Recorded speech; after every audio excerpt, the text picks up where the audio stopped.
Greetings Mavericks and new viewers.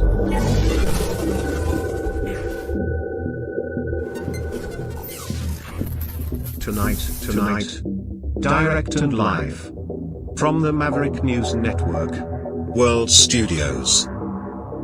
This is Maverick News with Rick Walker.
Greetings brave Mavericks. Our quest for truth continues. We go beyond fake news. Together we expose propaganda. Together we pull others out of rabbit holes. We are Maverick thinkers. We are all unique individuals, defenders of individual rights and freedoms, credible, trusted, grounded in reality. Maverick News, defending free speech, Donate at freedomreporters.com. Do it now. Tomorrow may be too late. Maverick News. The world is watching.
Maverick News.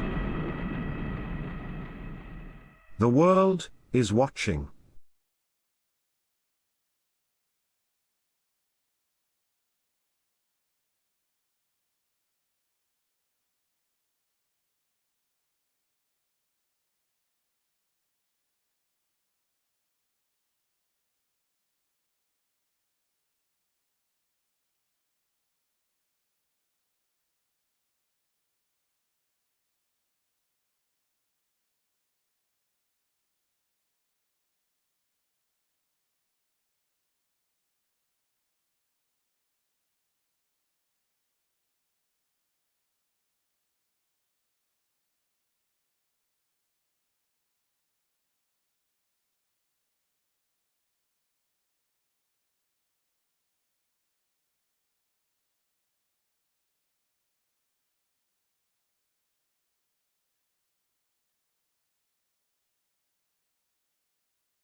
The information war is raging.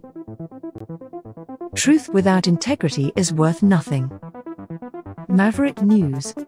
Because those who have power and those who seek it must be held accountable. The world is watching. Join our family of truth seekers. Donate today and add your voice to the chorus of Maverick Knights.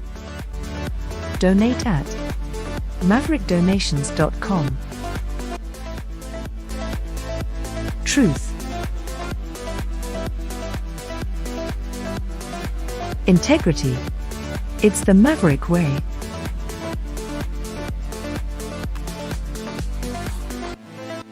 Maverick News. The world is watching.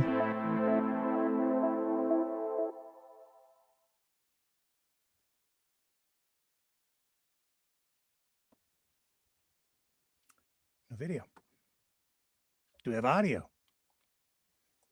Looks like maybe we have audio. Can anybody out there hear me in Cyberland?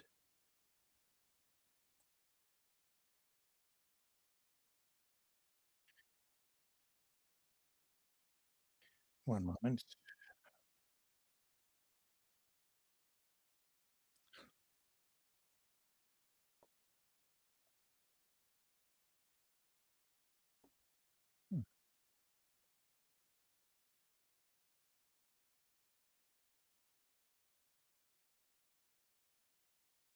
We'll get rid of that audio. Well, this is turning into a technical exercise, isn't it? One moment.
Now, Maybe now we have video and audio.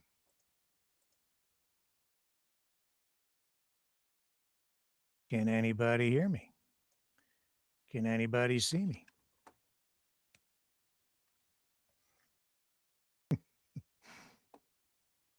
No audio? Are we good now?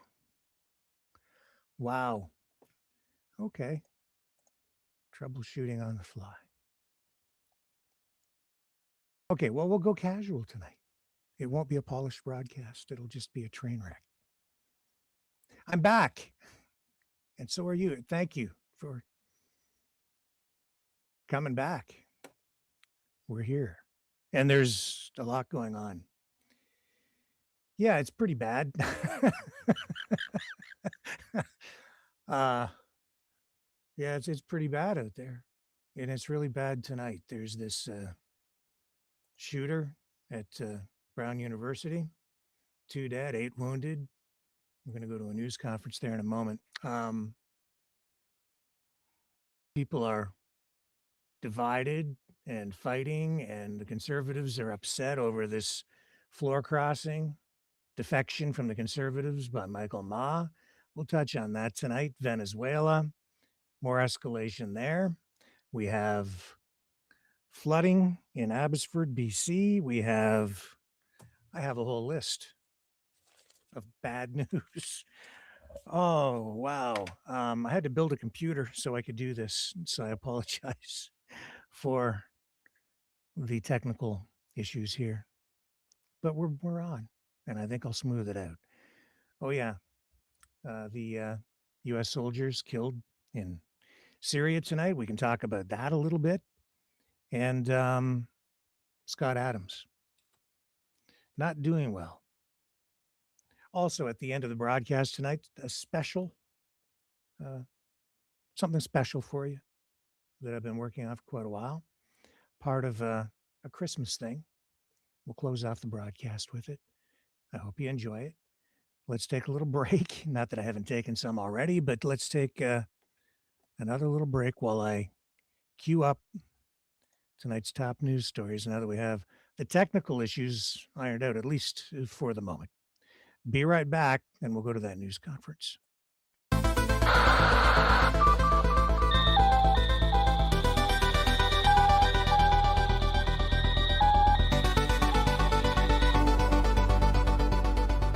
Maverick News isn't just a news outlet, it's a community of truth seekers.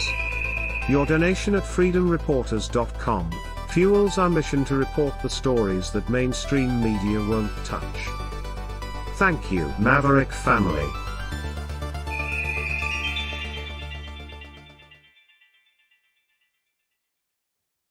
Okay, so what do we know about the shooting at Brown University? Well, 2 people have passed away, 8 others hospitalized in critical but stable condition. This happened this afternoon at the Barris and Hawley building of Brown University in Providence, Rhode Island. The gunfire was reported first just after 4 p.m. this afternoon as an active shooter. Mayor Brett Smiley was at today's, a news conference that happened about, Nadia, I don't even think it was an hour ago, but we'll bring you the highlights from that in just a moment. No suspect in custody as of this hour, as far as we know. That's the most up-to-date information we have here. The university had earlier said there was one person in custody, but that has since been retracted. Donald Trump on Truth Social just moments ago posting as well, confirming that the university has withdrawn that statement. The shooter was described as a male dressed in all black, and he ran away on the Hope Street side of the Barris and Hawley Engineering and Physics building. According to officials, they'll probably elaborate on that in the news conference. The university has instructed the Brown community to shelter in place, continue to do that, lock their doors, silence their phones, and do whatever they have to do to remain safe at this hour. Let's go to that news conference now with first responders, politicians, community leaders who will bring us up to date. Here we go. Chief Rodney Chapman, Brown Provost Frank Doyle, Governor Dan McKee, Councilman John Gonsalves, Commander Tim O'Hara, and Lieutenant Governor Sabina Matos. It is still early hours in the incident that occurred at Brown today, and so please understand that it's important for us to share what details we do have to the community, because there's a lot of fear and anxiety and unfortunately already some misinformation, but this is very early hours, and so please know that some of these details may be subject to change, that this investigation is ongoing. We will be as transparent as we can in the hours to come, and we'll provide regular updates, but we're going to share what we do know at this time. But please bear with us as we know sometimes these details shift as the investigation progresses. Sadly, today is a day that the city of Providence and the state of Rhode Island prayed would never come. We've heard about horrific acts of gun violence and active shooter situations in other places, but not here. But this afternoon at 4 o'clock in the afternoon, we received a call. 4:05 was when the initial call came in to Brown University of a report of an active shooter. I can confirm that there are 2 individuals who have died this afternoon, and there are another 8 in critical status, those stable, at Rhode Island Hospital. Those are the only injuries or casualties that we know at this time.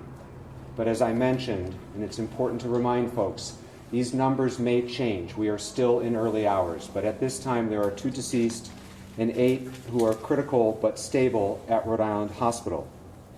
Additionally, we do not have a shooter in custody at this time. There is a shelter in place in effect for the greater Brown University area. If you live on or near Brown's campus, we are encouraging you to stay home and stay inside. If you're not home at this time, we would encourage you not to return to your homes until the shelter in place has been lifted. We will make regular updates through all City of Providence official social media channels. That's where you can find out more information about the shelter in place, if it changes, when it's lifted. I want to commend the heroic work of the Providence Police Department, the Brown Police Department, Providence Fire Department, and the many agencies who provided mutual aid today.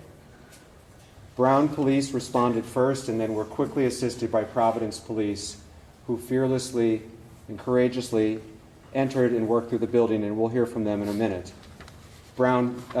Providence Fire responded quickly as well and transported several of the victims. The fire department was assisted with mutual aid from across the state of Rhode Island. And as I think we know our community to be, our neighbors have really stepped up in a big way today. And we're very grateful for everyone who has offered assistance and who will continue to offer assistance. The fire department was aided by departments in Warwick, Barrington, Bristol, Brown, EMS, Pawtucket, Cranston, Coventry, Smithfield, East Greenwich, North Kingstown, Woonsocket, Professional Ambulance Company, Situate, and Cumberland. Providence Police and Brown Police were aided by East Providence, Cranston, Cumberland, the State Police, the FBI, and the ATF. Brown, Providence, and the FBI are currently in close coordination as they seek to find the shooter or shooters. The shooting took place at the Barris and Holly building, which is a Brown University engineering and physics building. The building contains both classrooms and lab space. We'll hear from the provost in a minute with some additional updates from Brown. There will be a family reunification center that Brown will be setting up effective at 7 o'clock. Please stay tuned for updates on where that will be. We are encouraging anyone who was a witness to today's action to please contact the police as the investigation is ongoing and they may have critical information. At this time, I'd like to introduce the governor of the state of Rhode Island, who was quick to call and offer assistance and has been in touch with our law enforcement, had the state police respond quickly, and has been a great partner to the city of Providence on this sad day. Governor McKee. Okay, Mayor. Yeah, so the unthinkable has happened, and I've been in touch, as the mayor said, to make sure that all the resources that we have, whether it's the EMA, our state police, Department of Health, which we've been in contact with as well, are responding in a way that is being helpful as possible. We've been in contact with the White House as well. Our office has been in contact with the White House. So we will bring all our resources to the table. I've been in touch with Governor Healy as well as other governors who have experienced the same tragedy. So our thoughts go out to those who have been impacted by this in any way, and we'll continue to provide the assistance to the authorities here in Providence as well as statewide, and continue to make sure that we are doing everything we can to help the families that are, that are suffering right now. Thank you, Governor. Now I'd like to introduce Chief Rodney Chapman from Brown PD. My name is Rodney Chapman. I'm Vice President for Brown University, Vice President of Public Safety and Emergency Management, and I serve as Chief of Police as well. As mentioned, and we will mention this several times, this is a very fluid situation and dynamically evolving. Needless to say, my primary concern is the safety and security of this community, and we are encouraging, if anyone has information about the tragic events that unfolded this afternoon, to please contact us and provide that information. At this moment, I do want to say and share that my profound thanks and appreciation for all of the first responders who have come to assist us and all that are gathered right now and speaking to continue this investigation, to include all of the City of Providence resources, state resources, and the federal government in terms of the FBI and ATF. Sir. Now, Commander Tim O'Hara from Providence Police. Good evening, Tim O'Hara, Deputy Chief of Providence Police. So earlier this afternoon, when we received a call for an active shooter inside a building inside Brown University, our officers responded, and as they're trained to do, entered that building immediately and began searching for a suspect. They did a systematic search of the building. However, no suspect was located at that time. They were able to clear that building and provide a safe place for all of students and faculty and workers that were in that building to meet at. Preliminarily, all we have is a suspect that was a male dressed in black. It is unknown how he entered the building, but we do know that he exited the Hope Street side of that complex. We're utilizing every resource possible to find this suspect. The shelter in place is in order, and I urge people to take that very seriously. Please do not come to the area. There's an active police investigation going on, and there's a lot of police activity. We've got assistance so far from some surrounding communities, the state police, the Cranston Police, East Providence Police, as well as our federal partners in the FBI and the ATF. We're talking to witnesses at this time and delving into any video that's in the area, and the investigation is very active and ongoing. We'll be updating you, I'm sure, throughout the night, but as I said, right now there is no suspect that is under arrest, so please stay out of the area. Thank you. We'll take questions at the end. We'll take questions at the end. We have a few more speakers, please. Next, Fire Chief Derek Silva.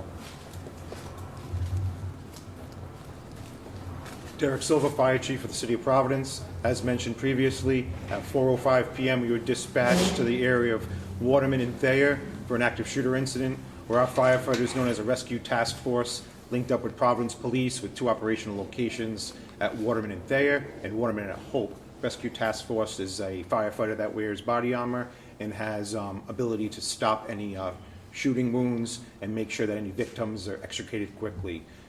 With the assistance of police in neighboring cities and towns, 8 people were transported, as the mayor mentioned, critical but stable condition, and 2, unfortunately, were dead on arrival. We have a total of 10 victims, but as I caution everyone, this is a developing incident, and we are still actively searching the buildings along with Providence Police to make sure that everyone has gone home safe and that there are no one else that needs our assistance. Thank you. Thank you, Chief. And then last, we'll hear from the Provost of Brown University, Frank Doyle. Thank you, Mayor. I'm Frank Doyle, Provost of Brown University. I want to reiterate, this is an evolving situation, as you've heard multiple times. Our first priority is the safety of our academic community, the campus community, and coordinating closely with law enforcement and medical services. In the meantime, we continue to direct our community to shelter in place in the greater vicinity of the campus. We are working immediately to determine who was in the building at the time of the shooting and any impacts from the shooting. We do know that there were final exams taking place in the building between 2 and 5 p.m. We can confirm that support services are on site. We have been and continue to be very grateful to law enforcement and emergency medical personnel. We have relocated students to get support services at a secure location and will be providing more details. We continue to remain extremely grateful to local law enforcement for their ongoing support. We're committed to keeping our community informed, supporting our students and families, as well as the affected faculty and staff. Thank you. So before we take questions, I just want to implore the greater Providence community. We are a week and a half away from Christmas, and 2 people died today and another 8 are in the hospital. So please pray for those families. Understand that this is not something our community has gone through together, but I also know this community, and I know that its best moments are when we come together to support one another. It's going to be a difficult rest of the day, difficult weeks and months ahead as this community heals. And each and every one of us can play a small role in that, in supporting one's neighbor and offering that support and their prayers for everyone involved. At this point, we'll be happy to take questions as we know them. What can you tell us about the victims, including whether they were all Brown University students? We cannot disclose any details about the victims at this time, whether they were students or not, or any other details. We will make those details available when they become available. We expect to be providing regular updates throughout the evening and in the days to come, and this is too early to be able to provide those details. Was there any advance warning that something like this might be happening? The first we learned about today was the 911 call that came in, but we had no other, I don't think, we had no other notice or threat indicators or anything like that. Please, Kate. Mayor, do you know exactly when Brown University did put out that someone was in custody? How long was that misinformation out for, and how was that determination made and then retracted? There was an individual who was preliminarily thought to be involved and was later determined to have no involvement, and that's why we can confirm that at this time there is nobody in custody. The length of that investigation or interrogation of that individual, I don't know. There's a weapon been recovered? Commander? No weapons have been recovered. Do you know what weapon was used? We just know that it was a firearm. What type of firearm, we're unaware of. Mayor, Brown University police are. Yes, we are. Commander, do you need a pass to get into that building, or could someone just get in off the street? I'm unaware of how the security of that building works. So, most of our buildings after hours are card swipe, but since there was a final exam, there was probably a lot of traffic in and out of that building. And where did it happen in the building?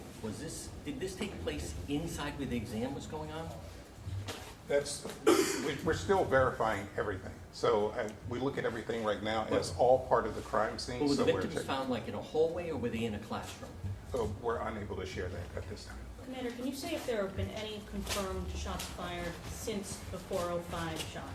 There was a call that came over for shots fired in the area of Governor Street, but that was unconfirmed and unfounded. So as far as we know, the gunman has not been seen since around the 4 o'clock hour. That's correct. The last time that we know that he's been seen was when somebody saw him leaving the building on the Hope Street side of the building. Okay, so we're going to... I don't have any more information about his... Commander, pull out of this. Commander, could you repeat how the individual... We do have other material tonight from this. We have mother of a student at Brown University talking about her exchange with her son. I believe this was on CBS.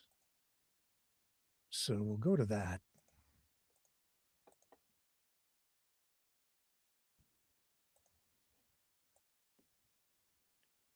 Here we go. It's a nightmare. It's a nightmare. They were in the middle of finals, so they were all on campus studying at the library. And about an hour and a half ago, The first text I get from my son is, "Mom, there's a live shooting on campus, and I'm going to run, and I love you." I was like, "What?"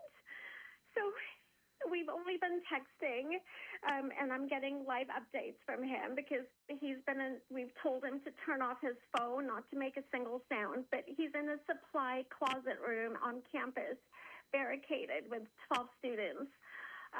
They've turned off the lights. They've put chairs on their door. One of his classmates is having a panic attack, so the friends are trying to keep her quiet so that no sounds are being made. They have a radio update that they're getting as students, and the most recent update is that there's nobody in custody, and there's an active shooter that's still on campus with some casualties, but we don't know how many. We just know that their situation is not resolved at all. So that's the mother of a Brown University student. We'll come back after this and move on. We'll keep tabs on this story through the broadcast and update you if new information comes our way. Stay with me. More to come.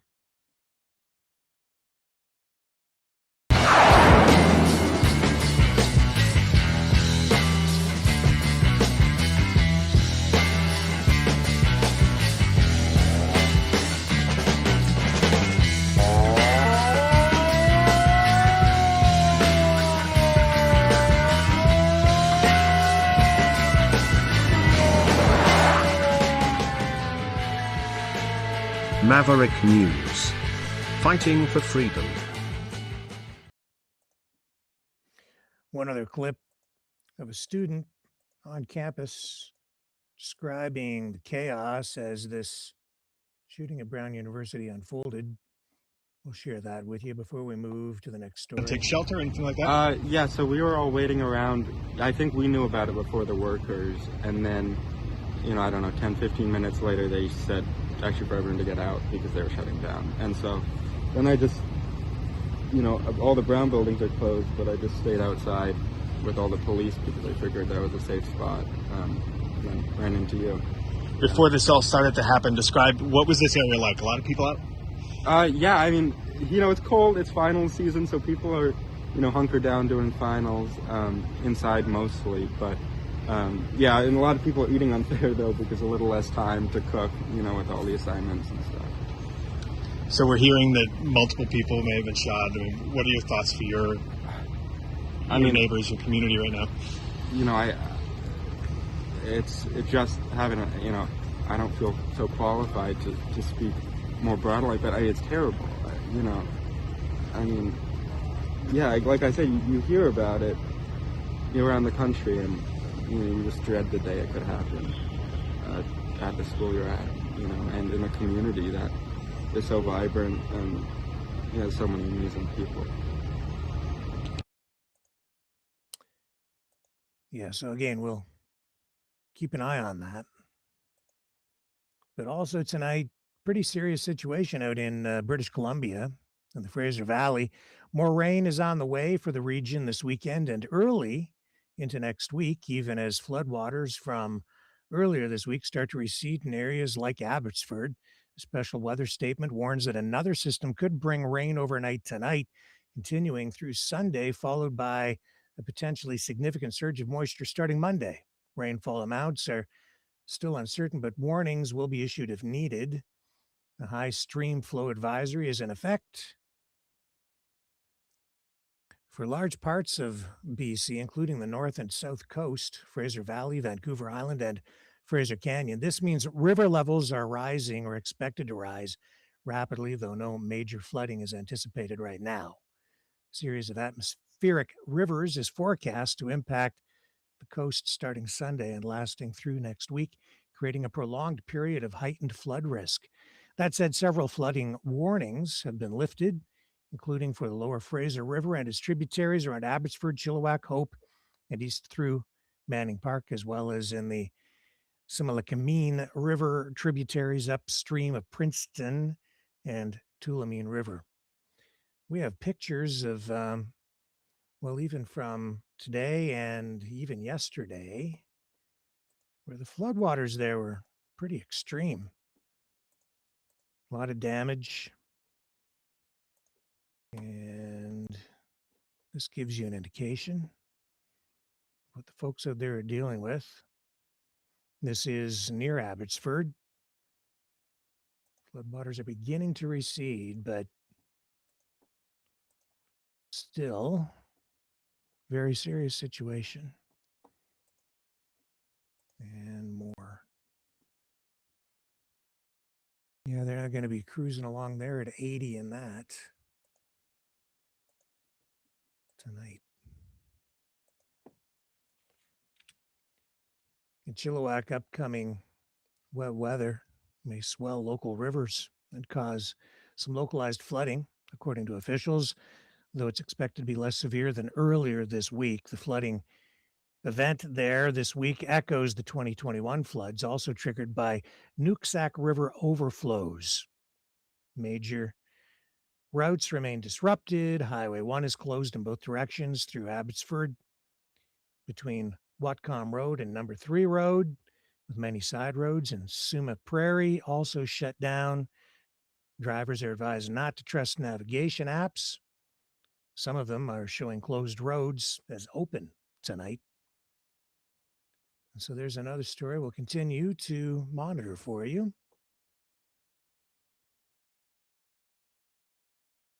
Now, the situation in Syria is evolving and escalating,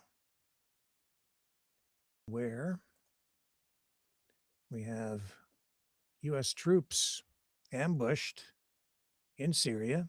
Yeah, there is still a war going on there, and President Trump is presiding over it as the peace president. 2 U.S. service members, 1 U.S. civilian, an interpreter contractor were killed, 3 American soldiers wounded in this ambush in Syria. U.S. troops there did return fire. One of the attackers, we're told, was killed. No indication yet on if there were any additional ISIS personnel involved in this ambush, but the entire area is now on lockdown. U.S. troops and allied fighters have been rushed in while U.S. aircraft continue circling overhead for the ongoing counter-ISIS mission, which is coming. And we'll go to Truth Social to show you what Donald Trump has posted with regard to this. And here it is. He says, "We mourn the loss of 3 great American patriots in Syria. 2 soldiers, 1 civilian interpreter.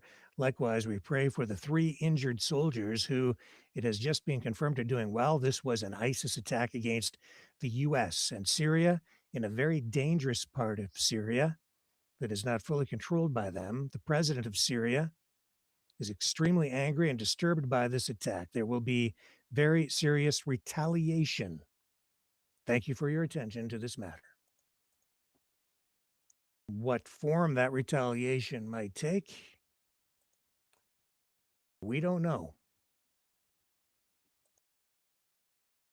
There's another story we'll continue to monitor as the world turns. Take another short break. Be right back. More to come.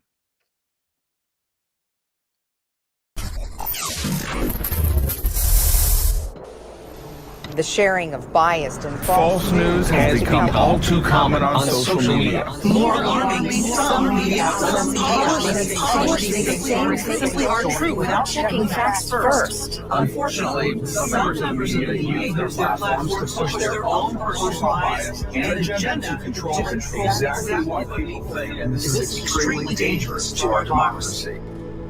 In an ocean of lies a century deep, the truth awaits. Choose not the red pill. Choose not the blue pill. For both are an illusion. Discover the power of M.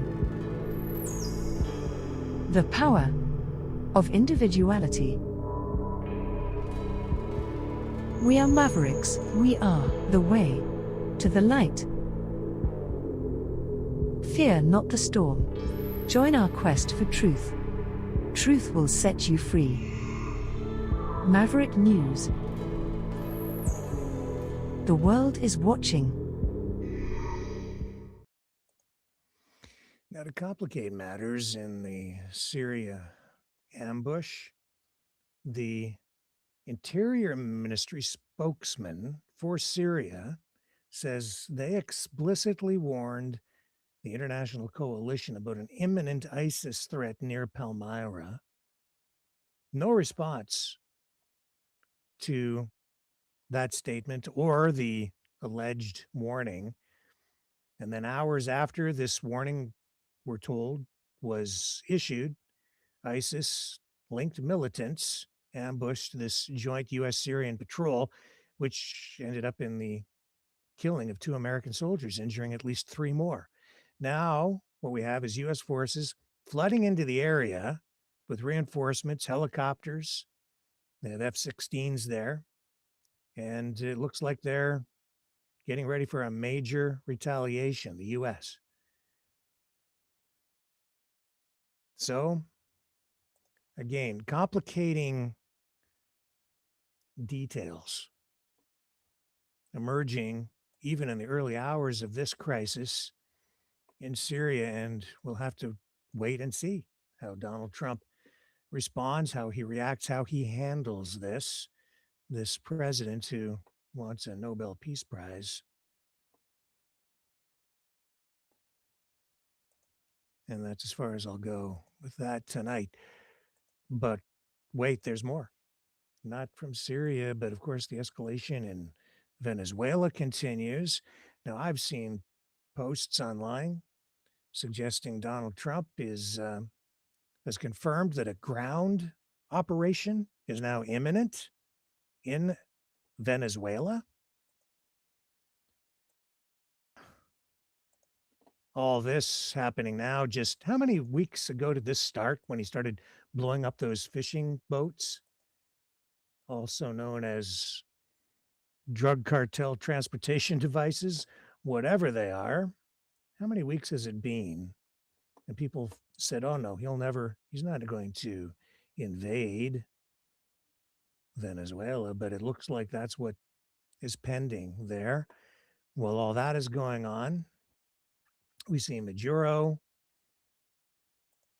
posturing, trying to position himself somehow so that he has the people and his military poised for some sort of resistance should an invasion actually occur. And it isn't clear if he'll stick around. We're told that he might flee to Belarus. And we're told that's an offer that's on the table. Whether the U.S. will accept it, again, we don't know. But from all indicators, it looks like the U.S. will not accept that as resolution in what is now clearly emerging as some sort of regime change effort in Venezuela. And it seems like it might be about more than just curbing illicit narcotics from reaching U.S. shores. It's about oil, and oil is about energy, and energy is what is needed to run AI. And tonight we have this clip of Maduro saying that Venezuela, under his administration, regime, whatever you want to call it, has its sights set on the global tech race. And he is vowing to start manufacturing high-end microchips on par with microchip giants like NVIDIA. And he's, I guess, looking at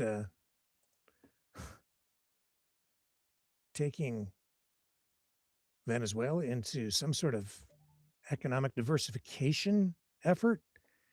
All this, well, it looks like his government might be on the verge of collapse because of the U.S. military action.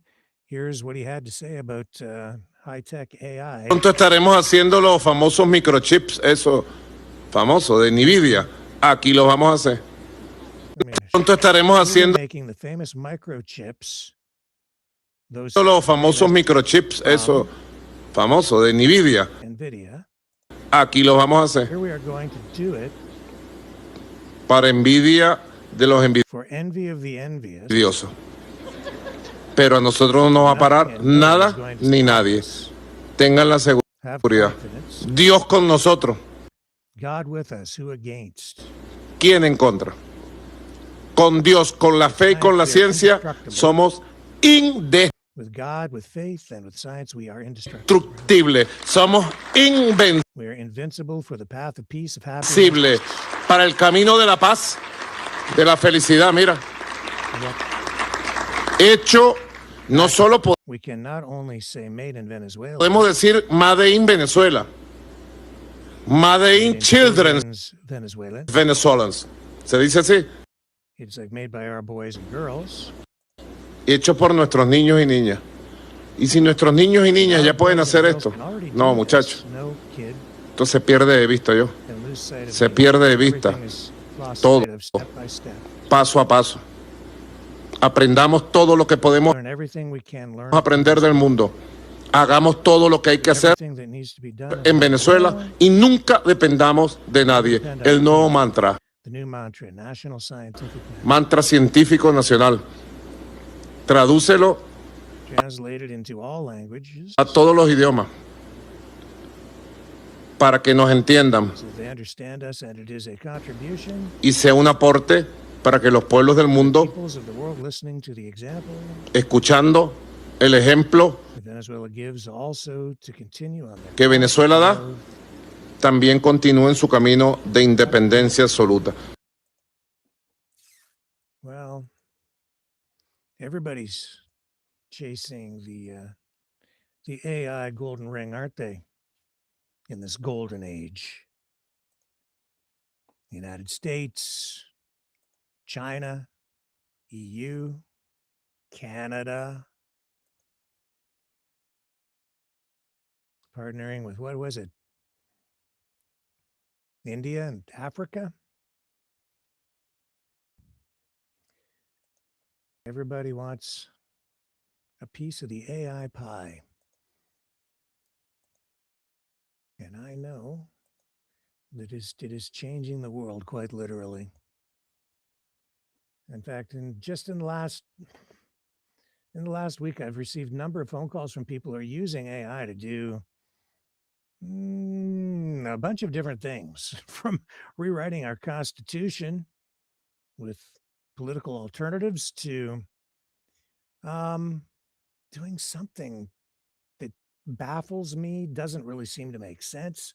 I'm reluctant to reveal who it is that is sending me this information, but they seem to have this grandiose idea that they're a king of artificial intelligence. So it seems that there's a whole AI deep, dark rabbit hole that people are beginning to descend into.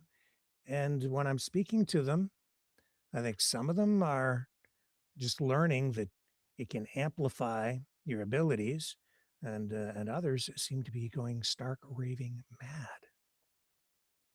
So do your best to stay sane. You know, someone very profoundly once said many years ago that if fascism ever comes to America, it'll come in the name of liberalism.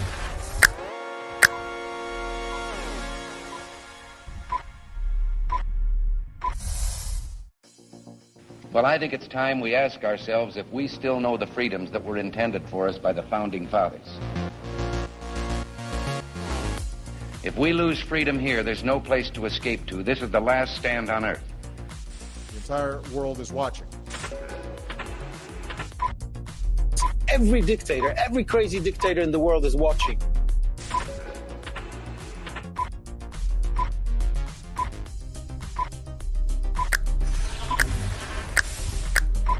The world is watching.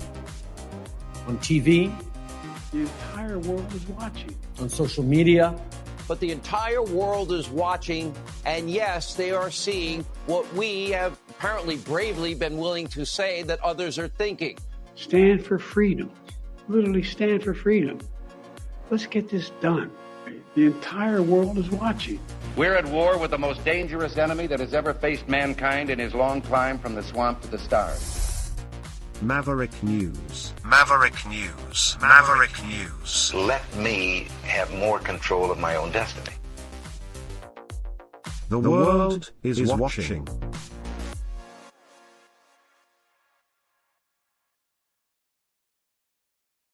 We also have some pretty heavy criticism being leveled at the federal government from some local officials out there in Abbotsford and in that part of British Columbia. We have pictures here of the Castle Fun Park, which was hit by this current flood. And it looks like this is an area that was scrutinized. And I think there were promises made by the federal government back in 2021 when there was a previous flood. And it doesn't look like the steps that were promised back then to mitigate risk and maybe do things to prevent this from happening again were taken. And as a result, some people are not very happy. Here's some photos from that area where the damage still from 2021 is not actually fully repaired.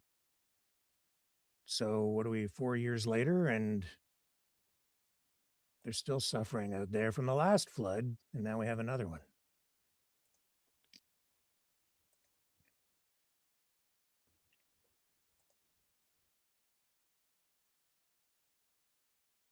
Back to Venezuela, where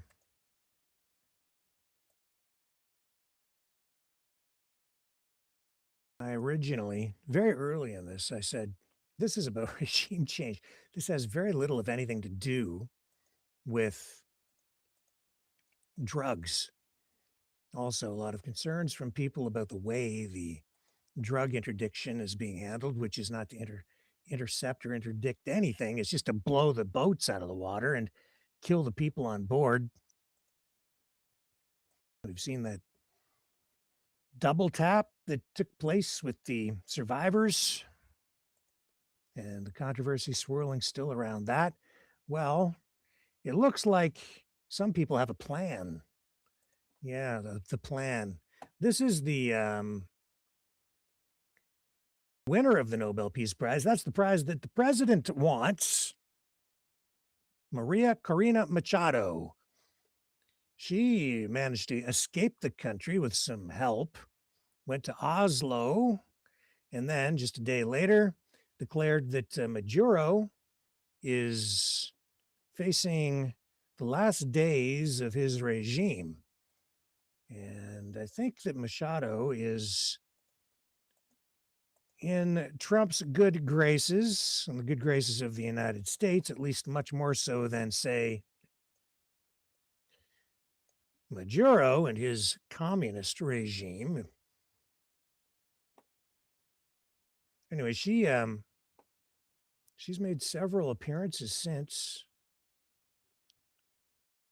just saying that it's just a matter of time before Maduro is done.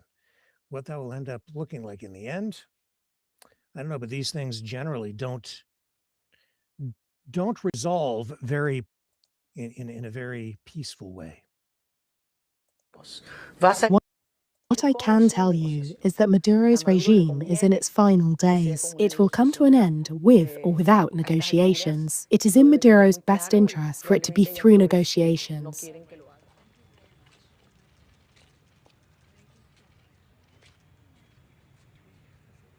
So this is actually what I can tell you is that she continues to make public statements just like that. And it just illustrates that what's going on there is not just happening. This is the result of somebody's plan, I would say. And certainly Donald Trump is in the loop. Here she is again. She is saying, in fact, that it is Donald Trump, it is the United States that is preparing for a transition of power already. And she says she is prepared to be the vice president. I guess it's nice to know the outcome of an election even before it happens.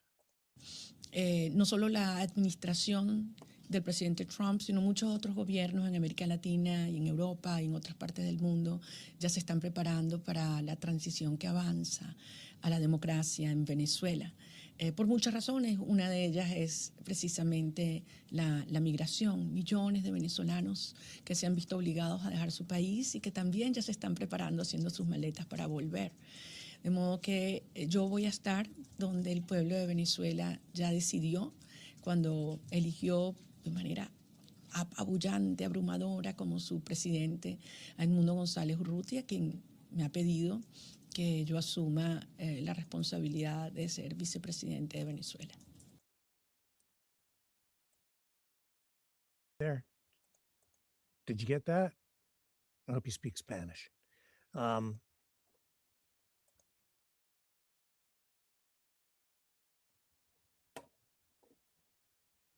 Told you. I told you so. What else can I say? And it's not over yet.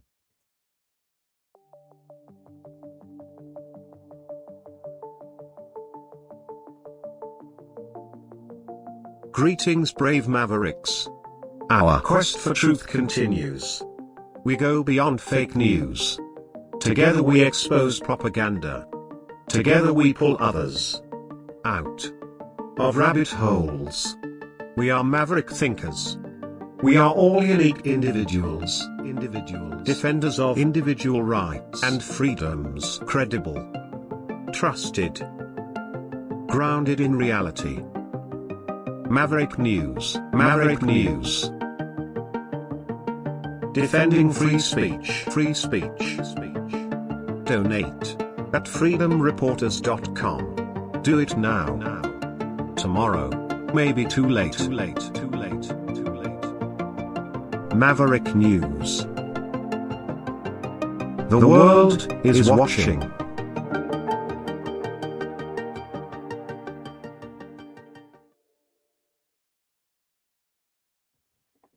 Yeah, and I still stand by my assessment, my opinion, which is backed up with evidence. And all you have to do is look at what is going on. I stand by my assessment that this situation in Venezuela is largely about oil. It's also about political ideology. And it's about Trump, Xi Jinping, Vladimir Putin carving up the world into spheres of dominance, which is all in alignment with Alexander Dugin, his writings, his work, Putin's brain, that's what they call him, and that's what's driving a lot of this. And it's complicated to people because you're seeing shifting alliances, the end of actual alliances, possibly the breakup of NATO, certainly an assault on the unity of NATO, maybe even the UN, who knows? As the United States pulls back, retrenches, and expands, possibly, under the Trump administration in a way that, if not actually controlling certain countries, they are implanting governments, influencing elections. And that is also what's happening in those other spheres of dominance. Russia, China, that's what they want to do. That's what they are doing.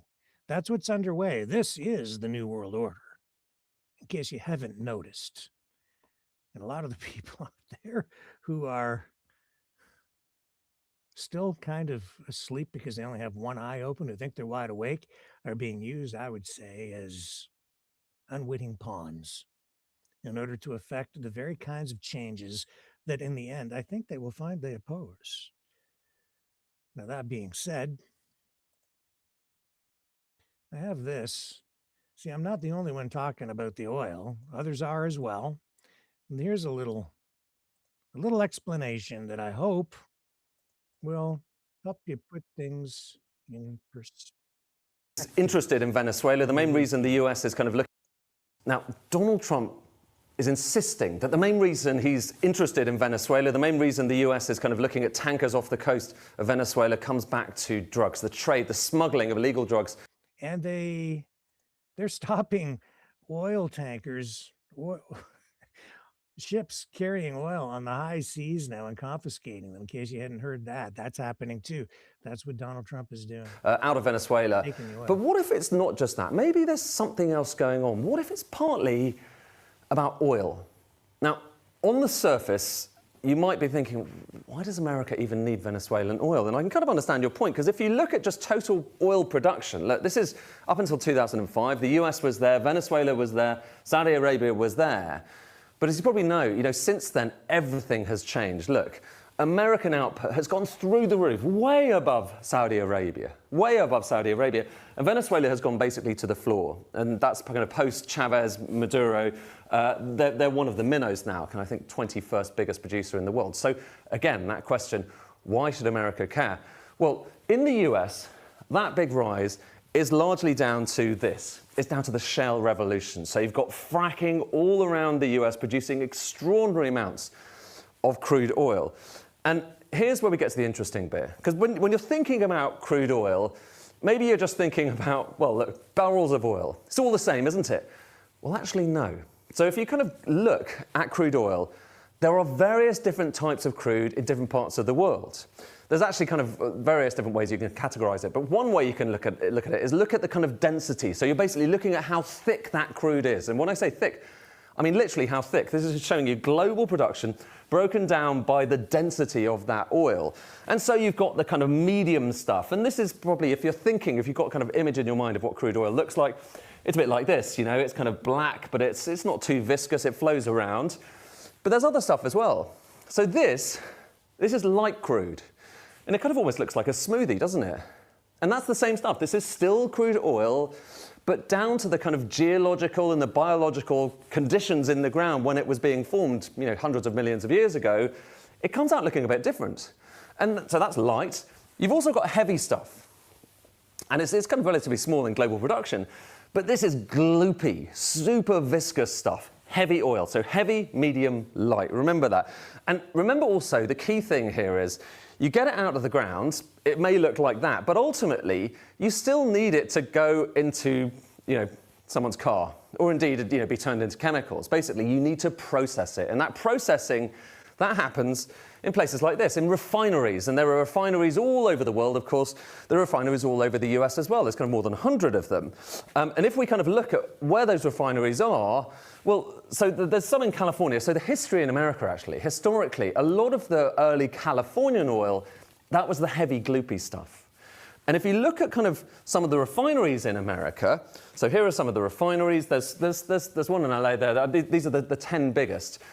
You've got some up here around kind of towards Canada. We'll kind of come to that in a second. But a lot of them are down there, kind of Texas, Louisiana, on the coast.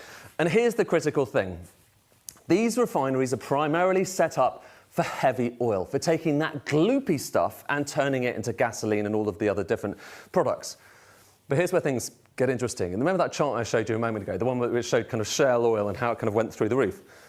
The oil that's generally produced with shale oil, the fracking oil, that comes out of the ground mostly in the light form. So it's the smoothie. It's sometimes actually even clear. It comes out of the ground clear rather than black. And that's the majority of American production right now. Shale oil tends to be light stuff. And actually, that's kind of going back 10 years. Look at where we are now. Look at those bars. In the last few years, the amount of light oil being produced in the US has gone up and up and up, and the amount of kind of heavy stuff has gone down.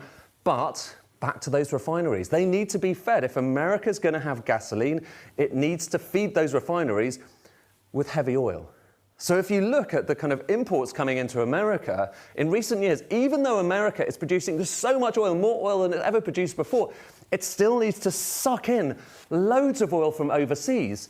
And the type of oil we're talking about, it used to be, it's mostly heavy crude. It used to be only 12%. So only 12% of imports were heavy, gloopy crude. Now, it's about 70%. So 70% of the oil coming into America, which it needs to basically keep its economy going, is heavy crude. And where does heavy crude come from? Well, here are some of the big countries where you find most of it. It's Canada and Venezuela. There's one other I'll come to in a second, which we'll come back to. But it's Canada and it's Venezuela where you get most of this heavy crude oil, which is why, about to think about where those refineries are, they're mostly set up, kind of, you've got some in the north there to get the heavy oil coming out of Canada, and you've got some around the kind of Louisiana and elsewhere and Texas to get that heavy oil that comes in from Venezuela. That was kind of the way they were set up. And it's really expensive to rebuild these things. You can't just chuck out a refinery very easily overnight. Some came from Mexico and the Gulf of Mexico as well, and that was pretty heavy too. So that's the picture in America. And the upshot is, even though America is producing more and more oil, the imports, this is showing you imports of oil into America, are still really high. And if you break down those imports by the country that stuff is coming from, well, there's Venezuela. And it used to be a decent slug, actually more coming from Venezuela just about than from Canada, just at the turn of the millennium. But now look at what's happened since. Right now, Canada has gone from 15% of all of the US imports of oil to 61%. 61%. And Venezuela is basically next to nothing.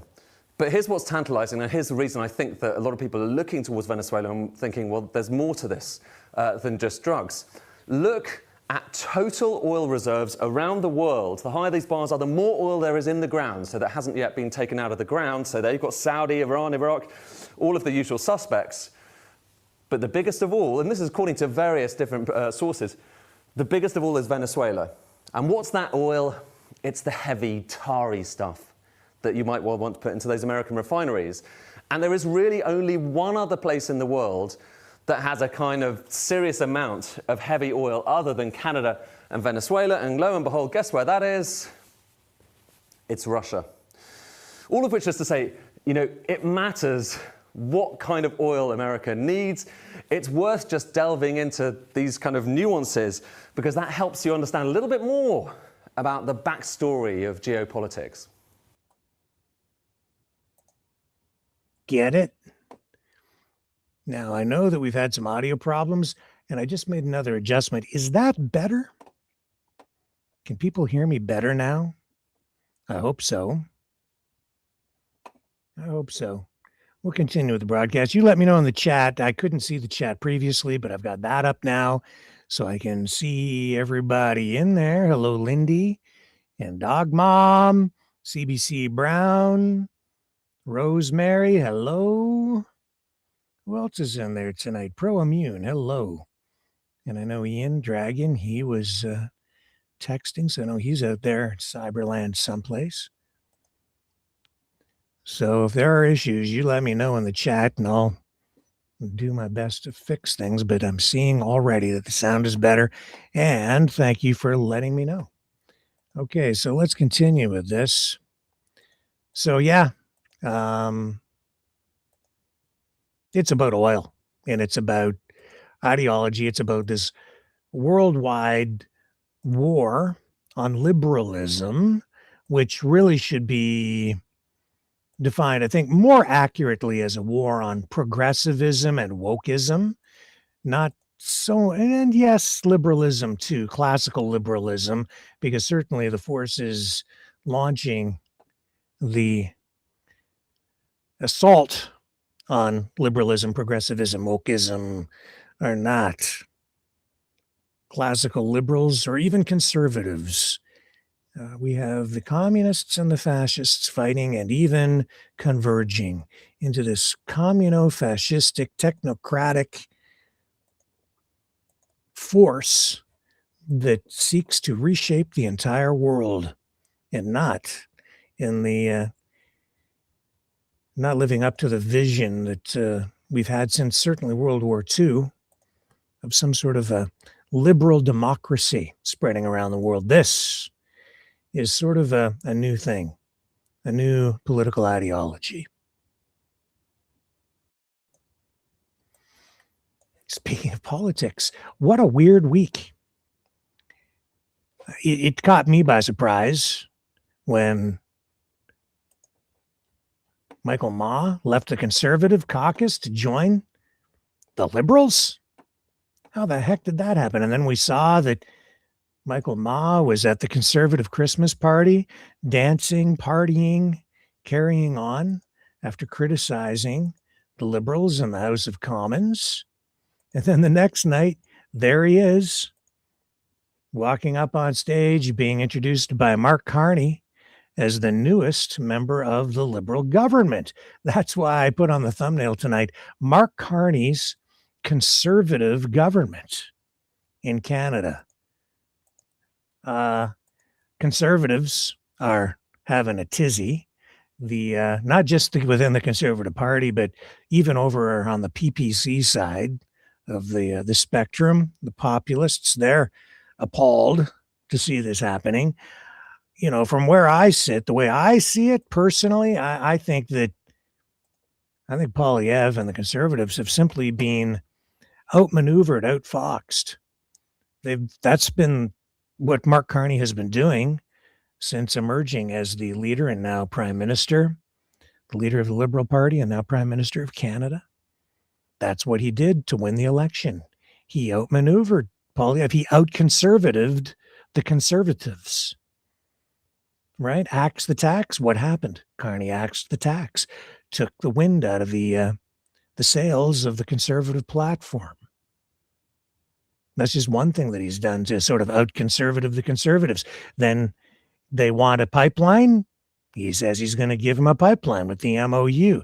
He's in there glad-handing with Danielle Smith. It leaves Polievre sort of flat-footed. He's had a number of Liberal or Conservative MPs, rather, cross the floor, join the ranks of the Conservatives. All this while the sovereignty of Canada is under attack, when the future of Canada itself is being threatened by our closest ally, Donald Trump. The United States, elbows up. He's sort of stolen a page out of even the nationalists' playbook, their platform. So he's reclaiming or scooping up some of that support on the Conservative side.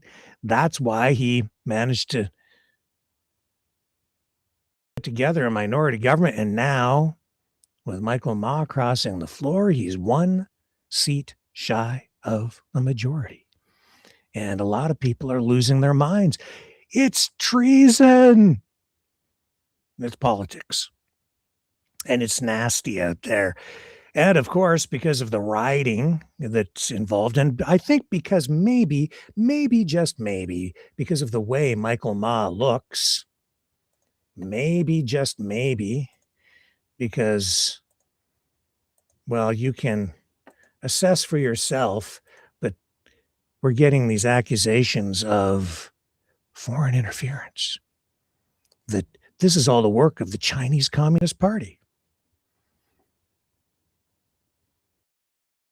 And there's Michael Ma. I'm looking for receipts. I want proof of this being a CCP operation.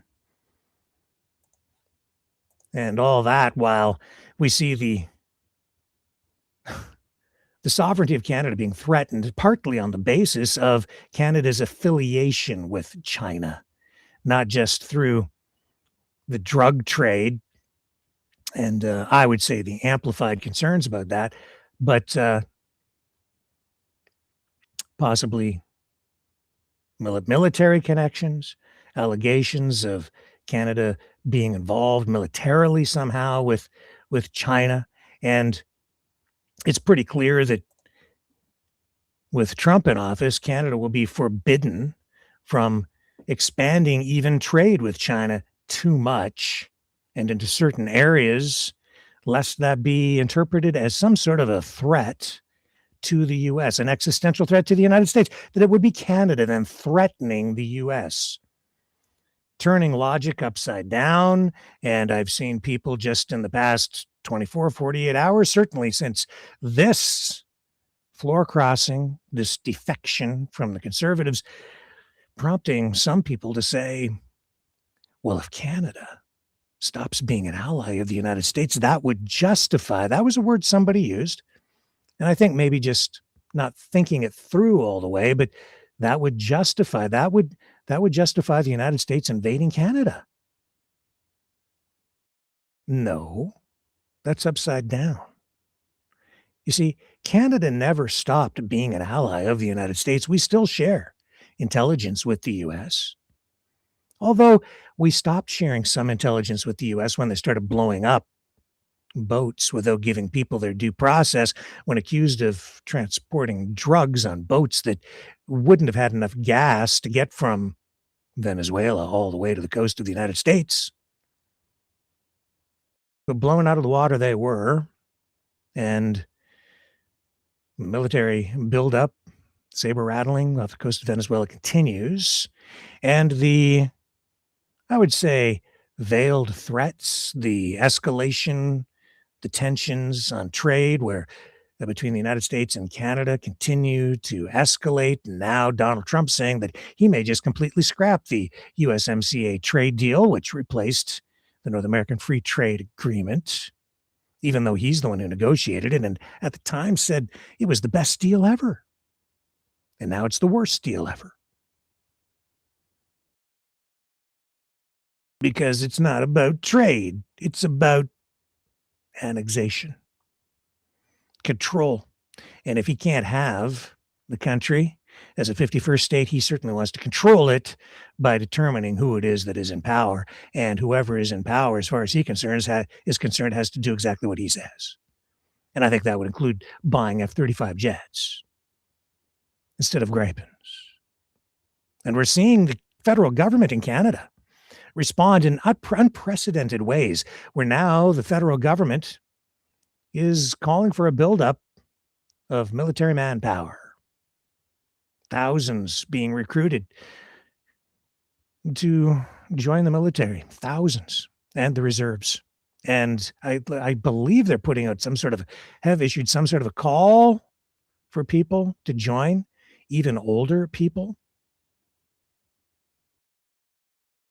Without saying the quiet part out loud, but I'm seeing some people concerned about this, saying that this is actually a response to the threat from Donald Trump.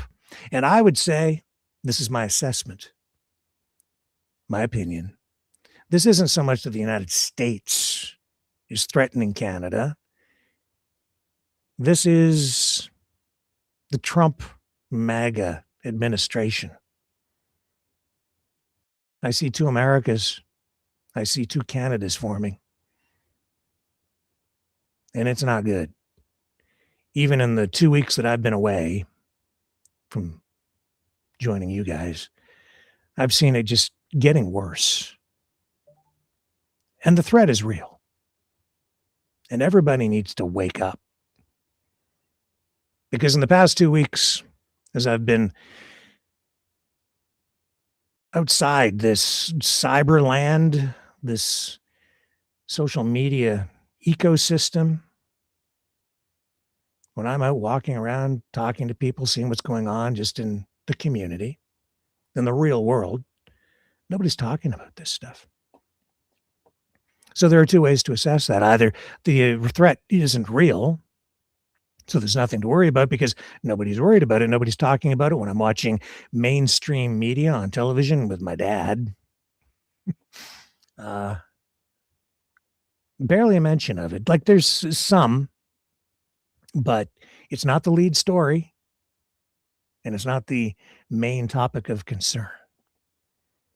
And yet I see a real imminent threat, a real serious effort to chip away little bit at a time. And it's been going on for years and years and years. Even with Trump out of office for 4 years and Biden in, the chipping continued.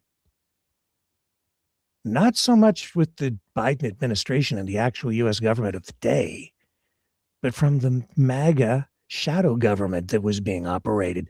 Some might even say it's Q. And there's an element of that wrapped up inside what was that shadow government that is now in power. two Americas. Trump never went away. See, some people said he actually won the election and he never stopped being president. In a way, it's true. He wasn't president, but he never went away. And it's pretty clear to me that he was running essentially an opposition party, an opposition government, even a government in waiting, and was acting as such. As the commander-in-chief, even with his own allies within the United States domestically. Just as the conservatives operate a sort of shadow government, a shadow cabinet, which is wide open for everyone to see. And they have a government in waiting should they be elected. That's what Trump was doing out of Mar-a-Lago, which might give you some indication why he wanted all those documents. Remember the documents that he had stored there? And he got in trouble over that? They were in a closet. Maybe not secured properly. Some people made a big deal out of that. And they went through Melania's underwear drawer because of that. When they searched Mar-a-Lago, he was running a shadow government. Again, my assessment. Backed up by empirical evidence. And he had his sights set on Canada all the way along, and Greenland. He even talked about Greenland in his first administration, as I'm sure you may remember. This is not over. This is just beginning.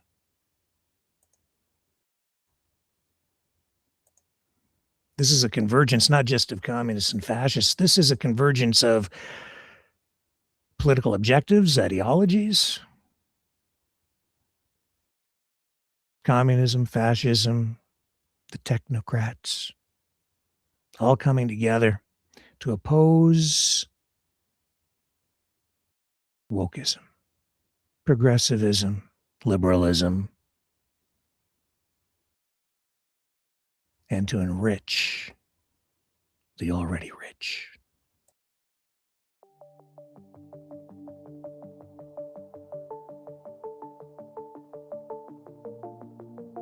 Greetings, brave Mavericks. Our quest for truth continues. We go beyond fake news. Together we expose propaganda. Together we pull others out of rabbit holes.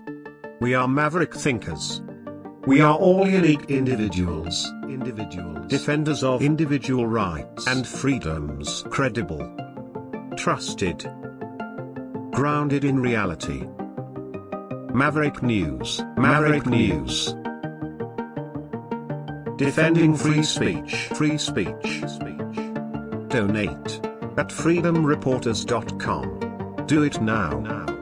Tomorrow may be too late. Maverick News. The world is watching.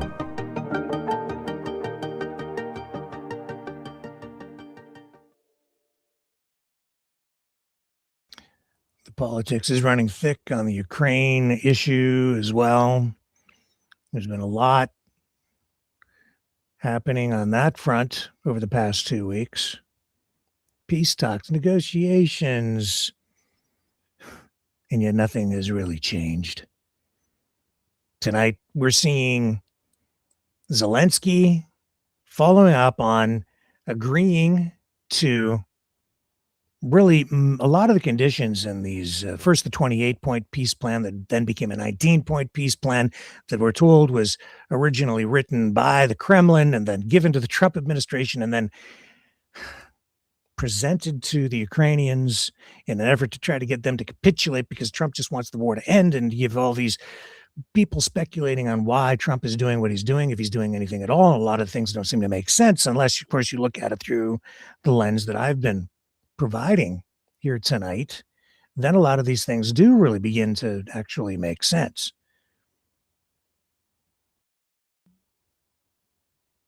But it hasn't changed anything. It's going around and around in circles because the EU is not giving up. NATO countries are not giving up. They're just pivoting away from Trump in a way that they hope won't piss him off too much so that he becomes an outright enemy of NATO and the EU and their countries. They want to keep the United States as an ally as it disengages and looks to do more trade, more business with Russia because Trump's oligarch friends are looking to make some serious cash. And so Zelensky tonight saying he might actually be open to having some sort of an election, even though it would be unconstitutional. And so a lot of that, I think, is just strategy. Not really. I don't know if it's really sincere. I don't think he really means it or wants that to happen, but he's agreeing to it. You know why he's doing it? Because as he agrees over and over again to these peace proposals, he can't be criticized. Trump says, well, Zelensky seems to want peace. And Putin, even as they presented the 28-point plan, we're told, and it appears that is the case, which was a pro-Russian peace plan. Even as that was presented, Russia wasn't prepared to accept it anyway. And then the rhetoric, the propaganda. It's so important. It is a weapon. It is one of the main battlefronts, if not the main battlefront, aside from the kinetic war where people are dying by the thousands every week, every day.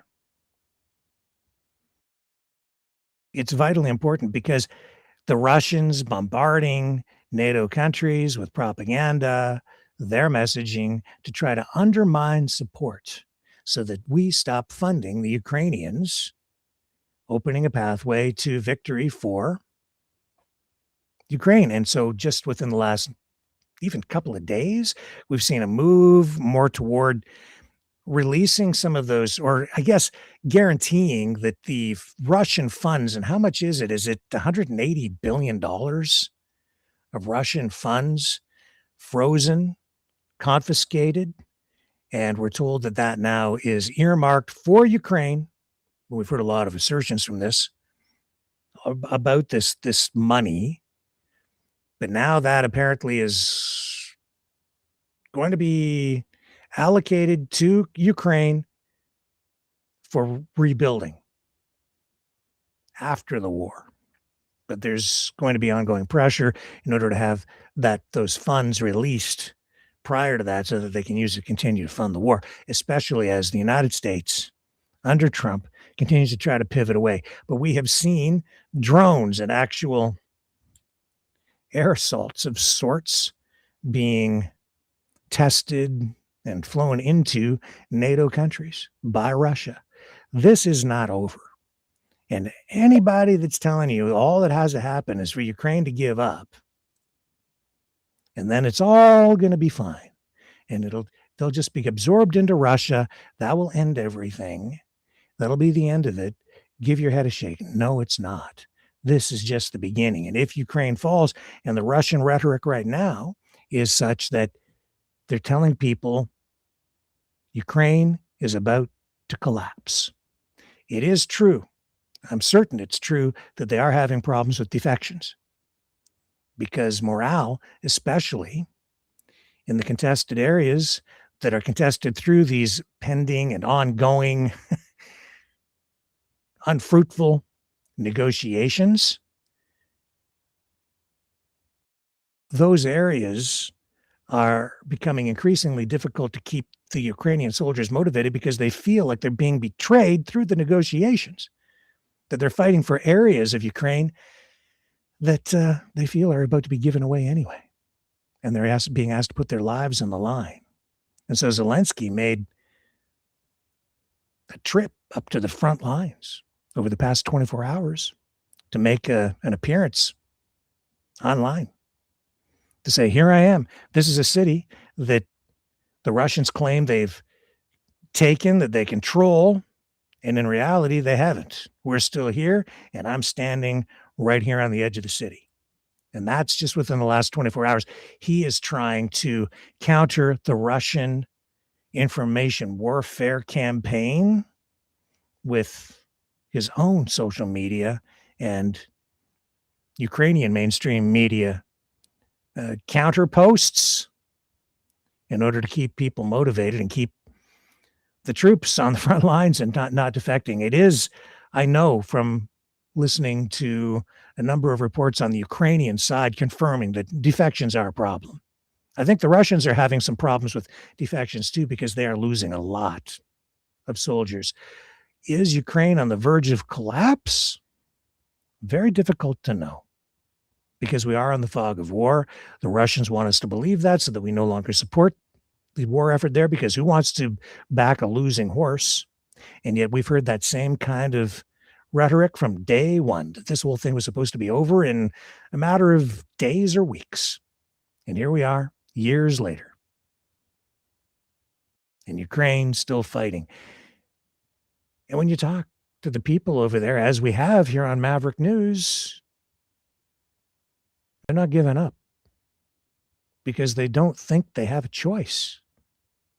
Not if they actually want a country. And if Russia does take the country, the killing won't stop. They're not just going to, it's not just going to be all is forgiven. It'll get messy for quite a while. Pray for peace.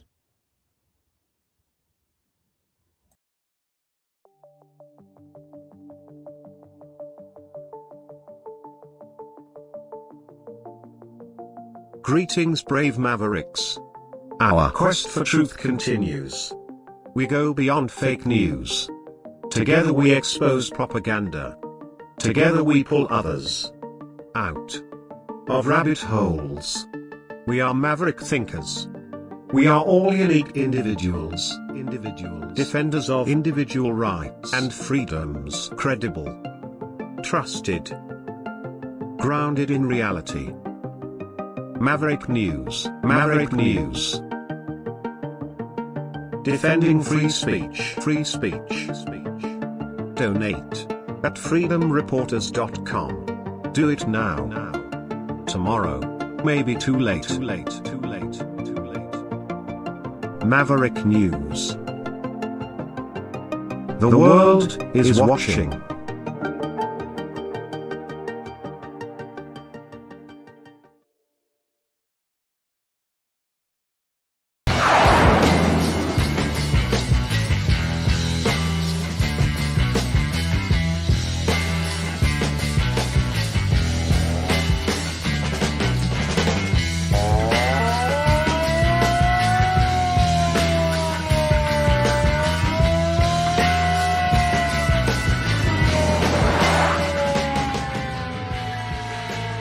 Maverick News. Fighting for freedom.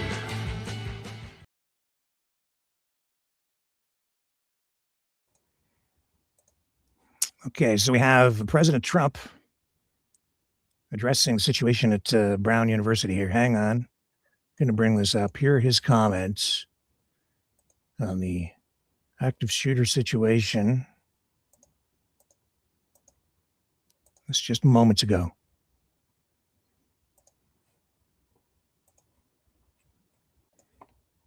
Here he is. I've been fully briefed on the Brown University situation, what a terrible thing it is.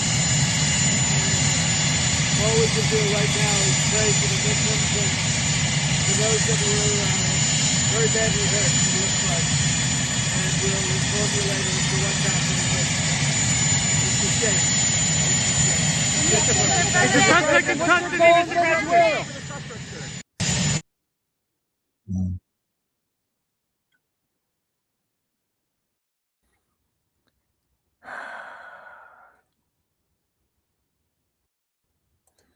We have footage here as well of police sweeping the building. Let me bring you that. Looking for the suspect. Here's the footage. Okay, is that the stuff you showed me? Yeah, take a look at it. Huh? They can turn that for our next hit. Okay. Yeah. Is that the stuff you showed me? Yeah, take a look at it now. Look at it. Yeah.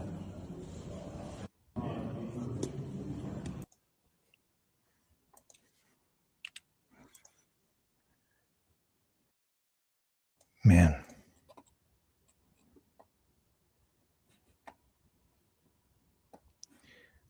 Okay, another quick break. I've got more. Don't go away.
Maverick News. The world is watching. And what would a Maverick News broadcast be without some mention of those crazy ostriches, which have now been called? But that story continues. Now, I'm giving you an opportunity to, I guess, maybe even shape future coverage on this, because I've been in conversation with a number of people who have information about what was going on out at the farm before, during, and even now after the ostrich theater that took place out there, the political spectacle, circus, and the weirdness, which continues even tonight. And so I have even more information about everything going on out there. I just don't know how much more attention I really want to focus on this thing. But we do have some people, I think, with information that might be of value to people, to you, to the Maverick family, and to the public in general, as this story continues to unfold in the most unusual and bizarre ways. This story of ostriches originally being selectively bred for maximum meat output so they could sell these things as food, and then pivoting to apparently COVID research during the pandemic in order to sell eggs to researchers so they could study the antibodies produced inside the eggs after being injected with COVID antigens in an open air biolab, which is what the farm was turned into. And now we're told that they had some magical resistance to bird flu because they became infected. And what a tale. And yet it goes on, and so does the fundraising. Hundreds and hundreds of thousands, maybe even more. I don't know. It's hard to keep track. I would say probably close to at least $500,000 donated so far, and some media outlets still asking people to donate in order to, I don't know, avenge the birds. I know that was one word that was used for a while, but at least one of the media outlets or streamers, streaming organizations and news organizations that continues to ask people for money because of the ostriches, which are now dead, unless they're not, which wouldn't be entirely out of step with the bizarre nature of every other development and element of this story that has emerged over time. My question to you is, do you want me to bring some more people on to talk about this? Because I have some people lined up who do say that they have more to share, information that you probably haven't heard before. And some of it is coming out even tonight.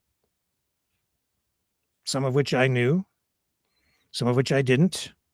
And I don't know if you were aware, but there are allegations that the farm was taking blood from some of the protesters, supporters out of the farm to be tested,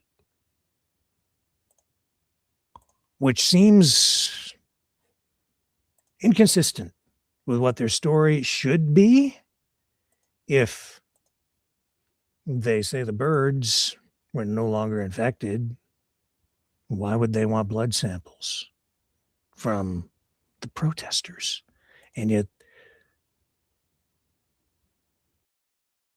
we're told that, well, this is a supporter who is making this allegation, and it seems to be supported by Katie Pisitny, spokesperson for the farm, who talks about blood samples being taken in a previous clip on a previous interview from some months ago. But here's one of the supporters from the farm making this allegation, and I'll just play it for you tonight.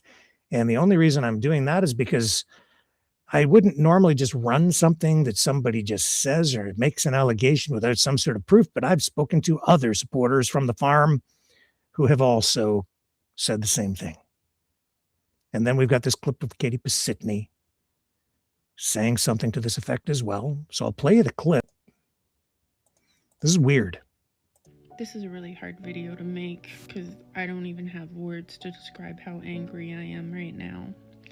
I just got done watching a live, and a lady named Julie, who was at the ostrich farm, was talking about how they did in fact test the ostriches and that there was a camper where the samples were hidden. But she said some even more concerning stuff, that she was one of many supporters that had their blood tested.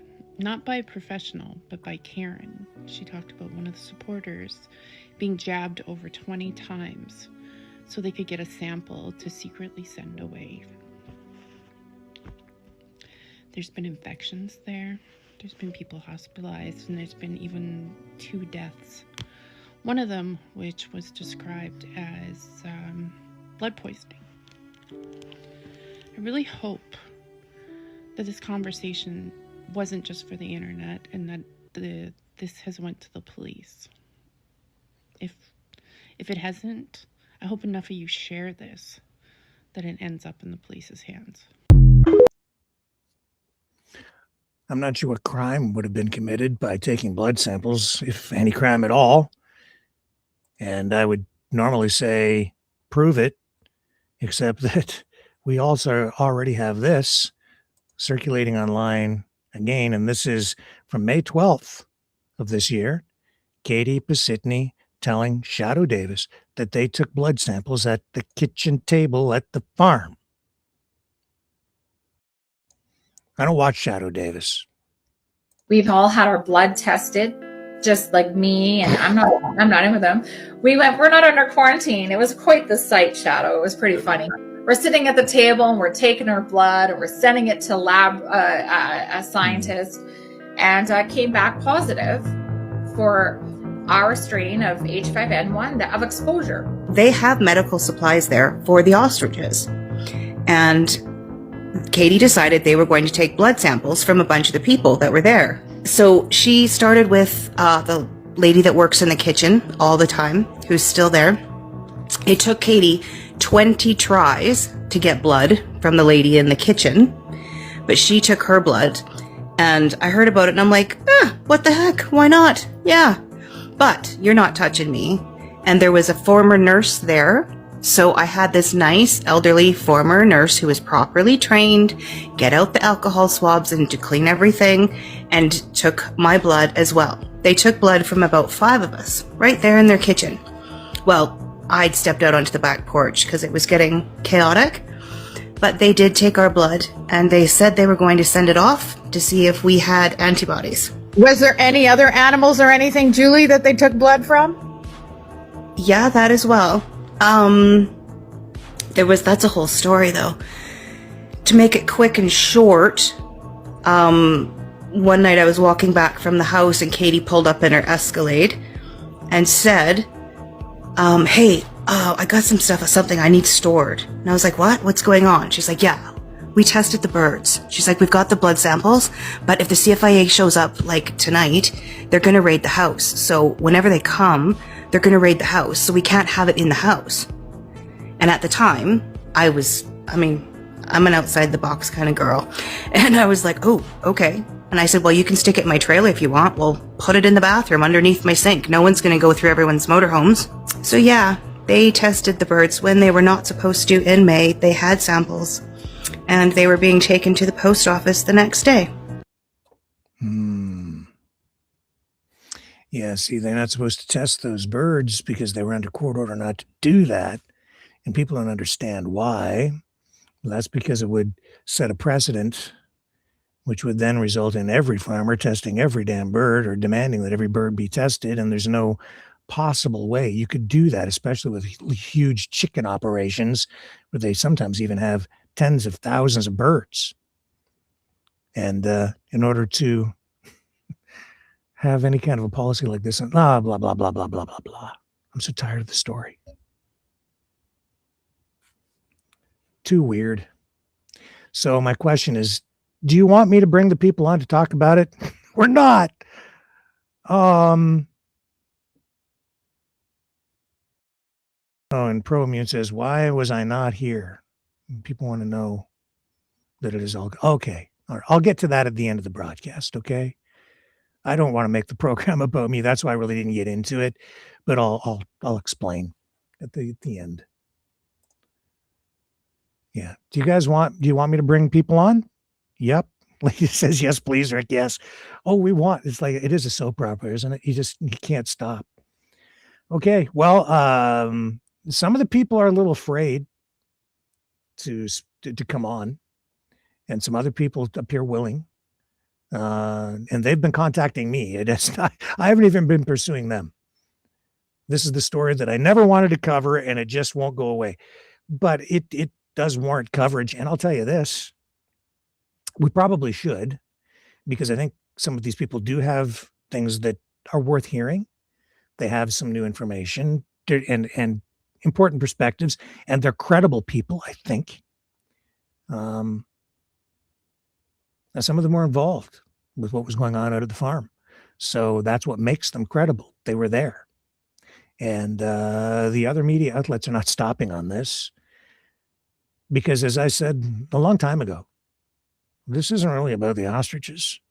It's about much more than that. There's a lot going on out there, and it is highly political, and it's all about money and trade, international trade, non-tariff barriers, food standards, food sovereignty, and an upside down way where I know that a lot of people are like, yeah, we're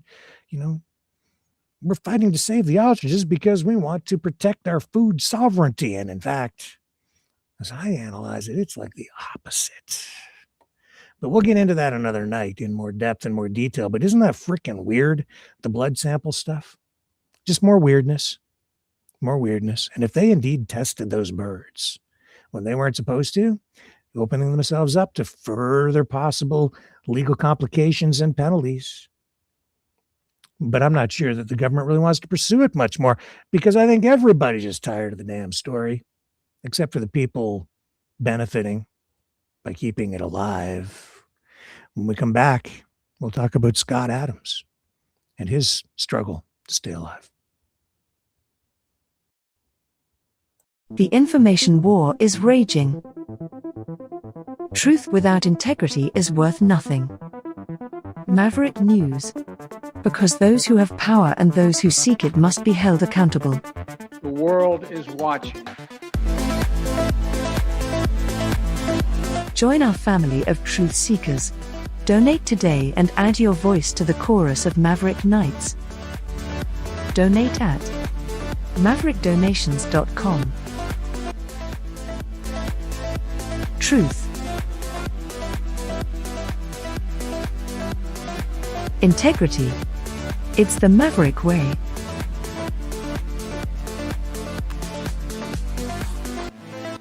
Maverick News. The world is watching.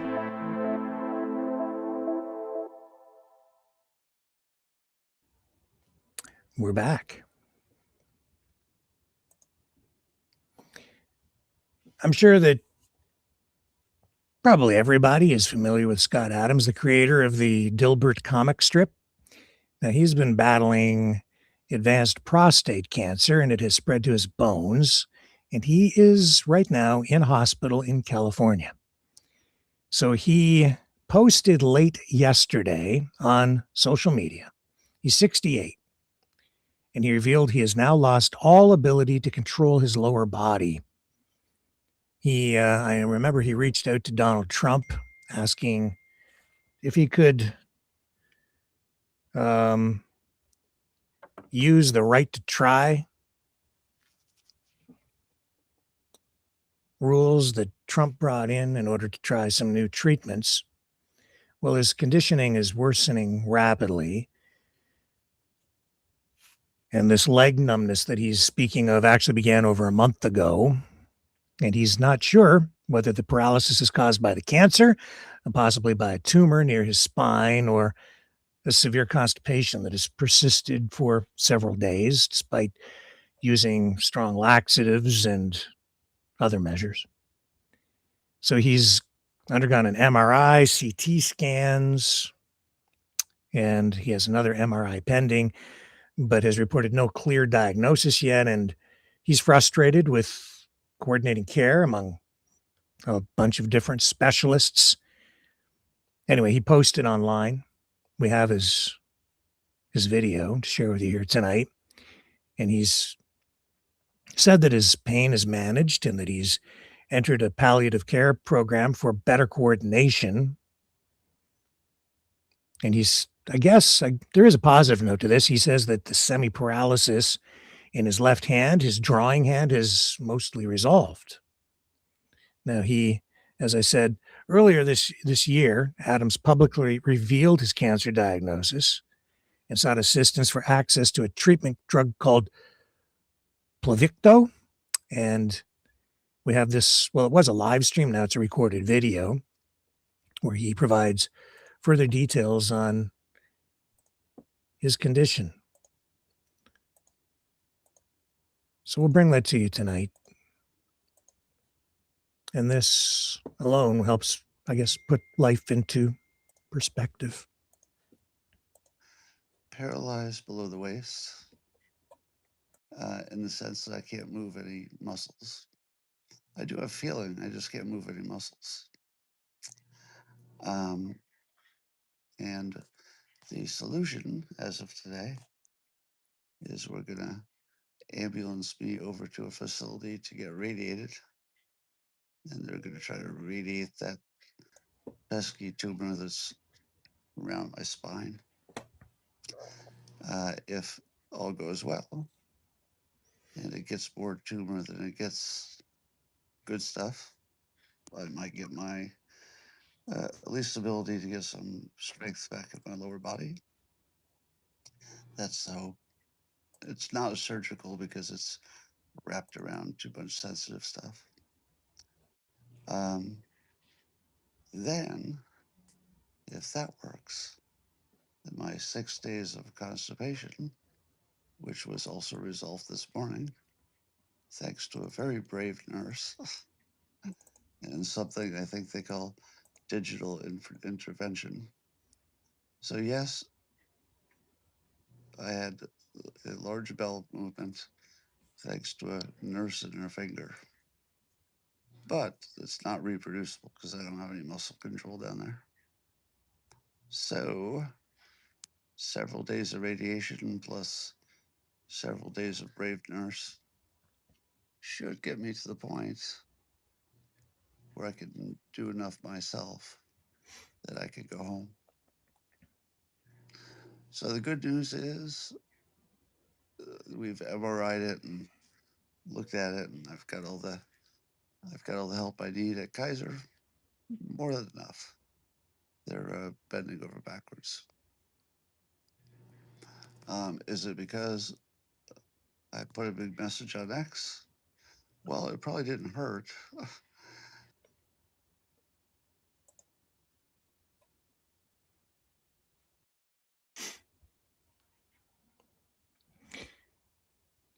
Yeah. So, why am I here? Where have I been? It's life. I've been dealing with some health stuff too, not so much for myself in the past couple of weeks, but for my dad. He had his hip replaced, and I'm getting up there myself. But he's way beyond me.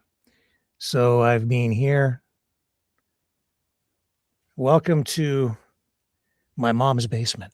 I'm literally, hey, all you haters out there, I'm in my mom's basement. Where were you imagine me to be?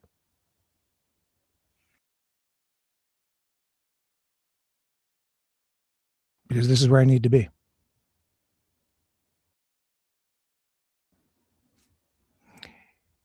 And things are pretty good. I don't know how much my dad wants me to tell you about his thing, and I didn't want to make this about me or my family. But if you're asking, I'll explain. Because everybody has to deal with this at some point. Because we all have parents at different points in life, different things happen. And right now, this is one of those milestone moments where my parents need me. So I'm here.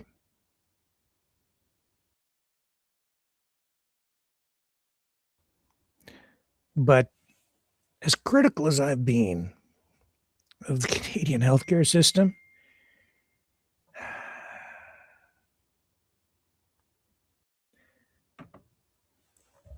I have to say, wow, stellar care for my dad.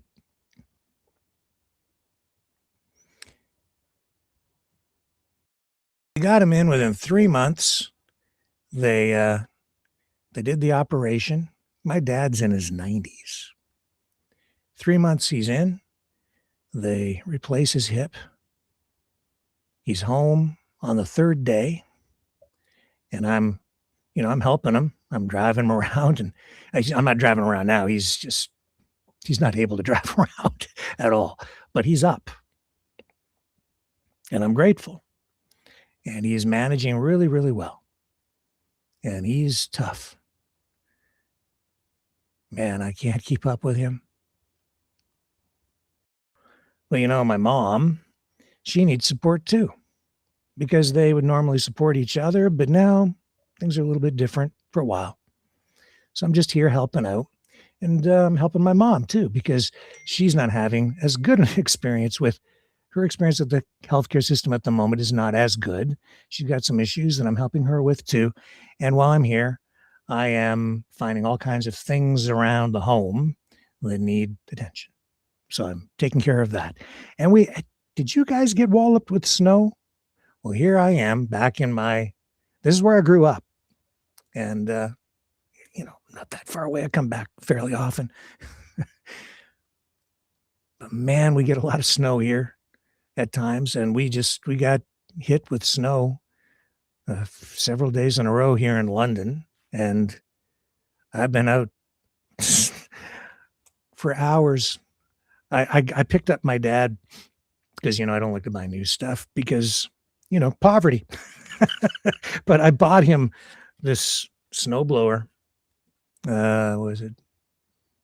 Yeah, it'd be about a year ago, because his snowblower gave up the ghost. So we've got this old snowblower, but it's all tuned up and it's a monster. And thank God we had that thing. I'm glad I got that for him. This old snowblower that I purchased from, again, a widow, not far from my home, just over a year ago, for my dad. She lost her husband. And so I bought it from her, and it got all fixed up, and it runs pretty darn good. And I'm glad we had that thing, because I've been out there, not today. We got a little bit more snow, but I didn't have to clear all the snow from all around the homestead here. But man, I was out there 2 days in a row just blowing my brains out.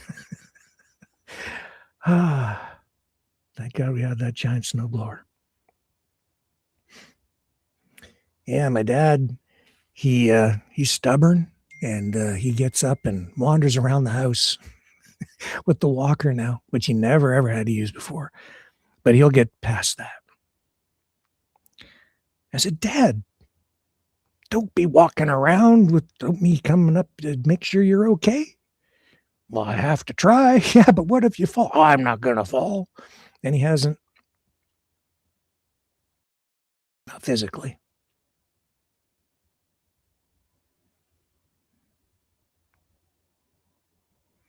So that's life. You know, this here, you know, who says I hate the United States? I don't. I love the United States. You see those pictures right over there? Norman Rockwell. Got those from my parents years ago when I was a kid. Americana on the wall right behind me. Yeah, I love the United States. I love Americana. I love American muscle cars. I love American luxury cars. I love hockey. I should have got my dad has a shirt. Don't go away. Wait, I'm going to go get it. I'm going to show it to you.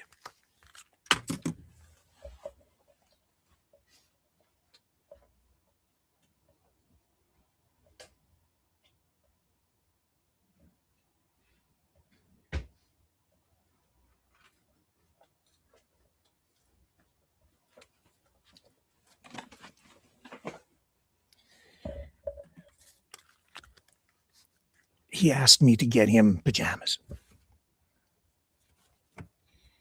yesterday. So I had to go down into his drawers. And you know what I find? This. Don't tell him I showed you. I'm reading this thing, and I'm like, wow. I do not travel by dog sled. A loony is $1, not a relative. Well, around here, maybe both. I live in the second largest country in the world. I am Canadian. My dad's drawer. I do not know your second cousin John in Saskatoon. Our currency was not based on monopoly money. Yeah, Ambassador Hoekstra, you made a comment about that about 2 weeks ago. Yeah, we have real money. The Parliament buildings are not made of ice. The maple leaf is our national symbol. I know. I had to clean up a lot of them this fall. Oh, and this one's important. We are the best hockey players in the world. Although I understand the women's Olympic team, Canadian team, might be in a bit of trouble because of those Americans who get better all the time at Canada's national pastime. Our favorite sport. But we're challenging them on baseball, so all is good. That's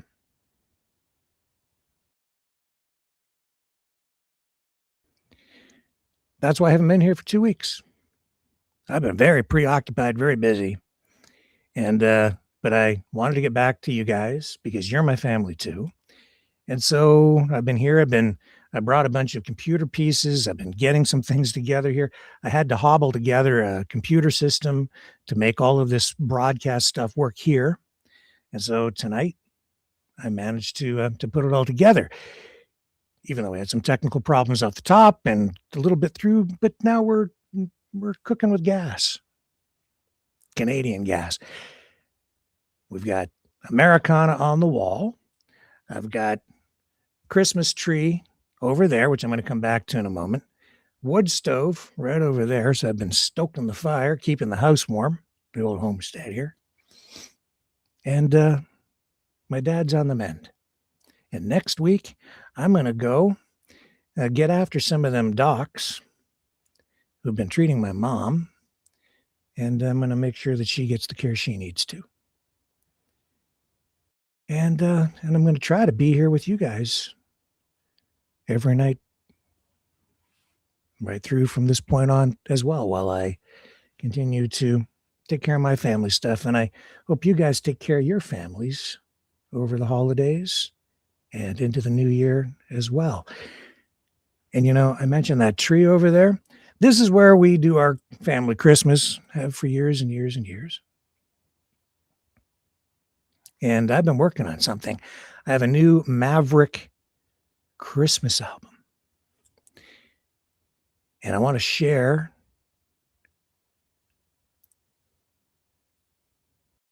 I think one of the most emotional tracks from this new album from Maverick and the News Brothers with you tonight. Inspired by that tree right over there. And by family memories and hopes for the future that I think we all share in our own way. This is Snowman. Love you guys. I'll be back here tomorrow night, 7 p.m. Eastern, on the flip side.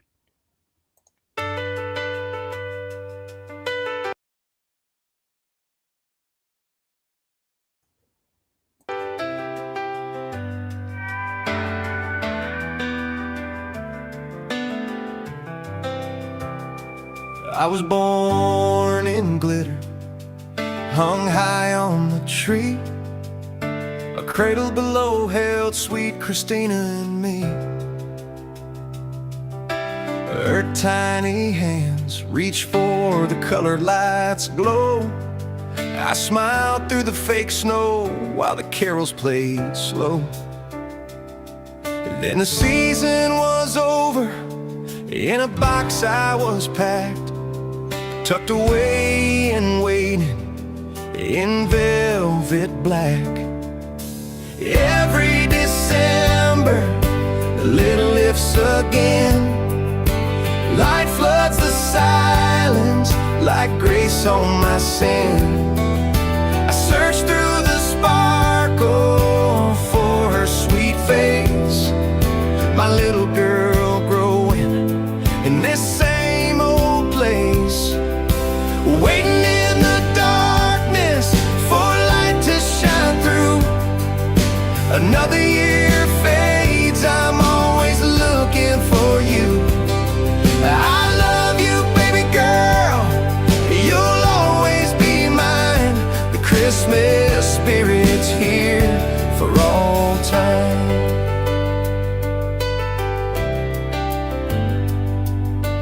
Pigtails to ponytails, you grew up, you were gone.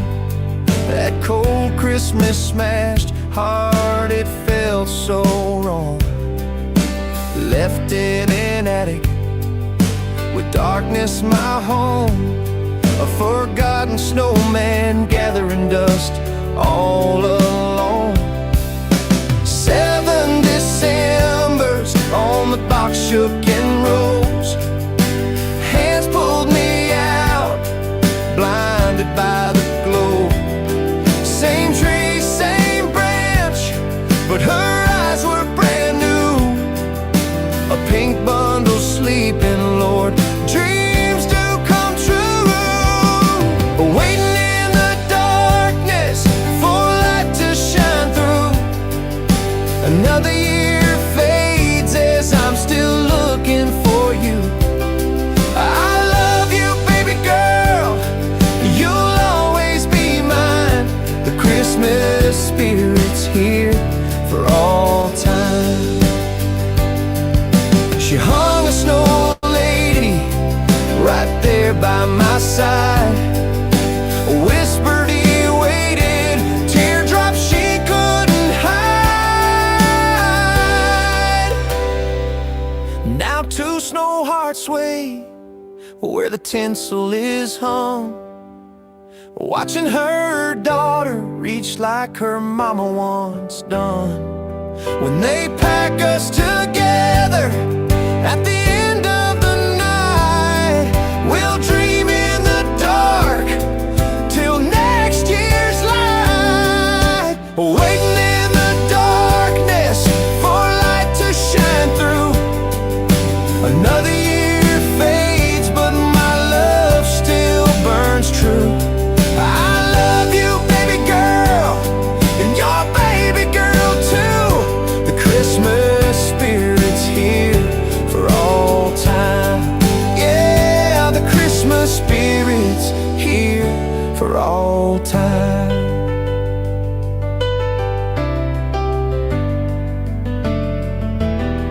shake us again. Watch the glitter fall slow. Merry Christmas from our little world. We'll be waiting in the snow.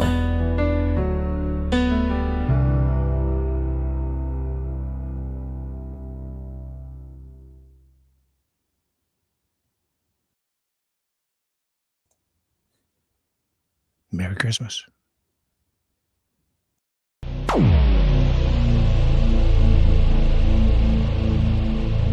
This has been a Maverick Multimedia production.